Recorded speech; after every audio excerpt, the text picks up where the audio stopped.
Data definition. Class level types. There are two kinds of class level types: relations and item types.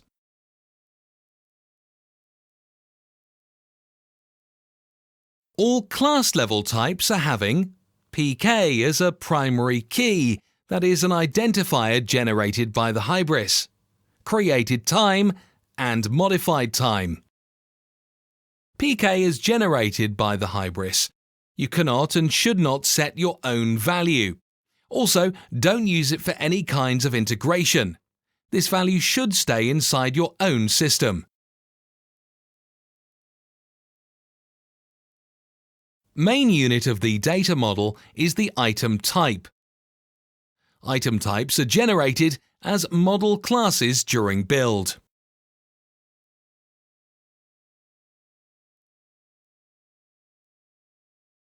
Now let's walk over item type definition options.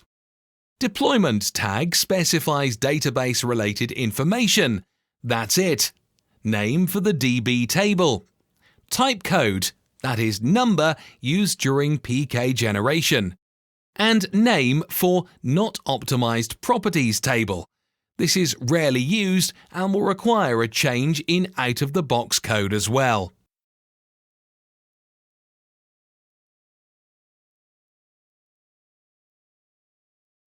There are plenty of reserved type code numbers already. Every type code up to 10,000 is reserved by the platform. There are few additional reserves as well. Whole and up-to-date list you can find in the reserved type codes txt file.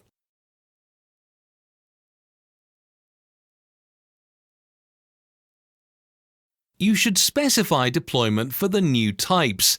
If you don't have but have build development mode property enabled, build will fail. If property is disabled, item will be stored in the generic table, which will result in bad performance. However, if you are extending type with its own deployment, avoid additional deployment, as it can lead to joins and negatively impact the performance. Once data model is updated, deployment cannot be changed, so take care.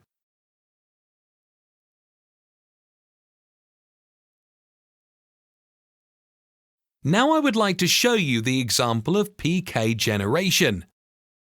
I've created first item of my custom type and got following PK. After converting that PK to the hex code, I've got number, which consists of single number 1 as a marker for the counter-based PK. Green part is a counter. In my case, it shows that this is the first item. And the red tail is the type code.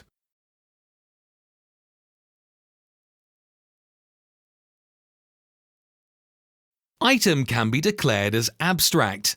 Meaning is close to abstract class in Java. You can instantiate the item but cannot persist it.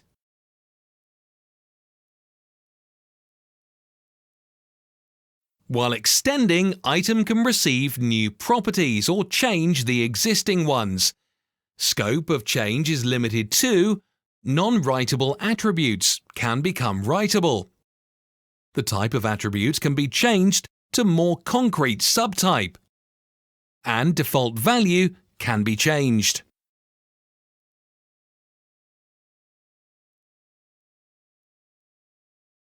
Even without specifying parent, each Hybris item extends generic item, so collection of item models can contain every single Hybris item.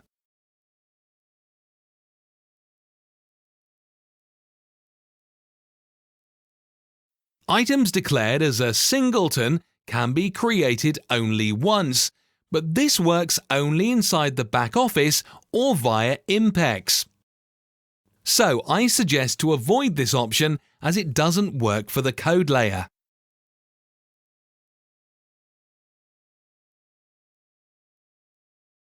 With metatype, you can choose how your type will be described.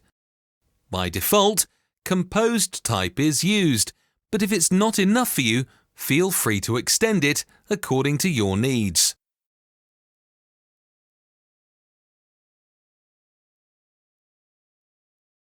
To wrap up, I will say that item type is the main type in Hybris.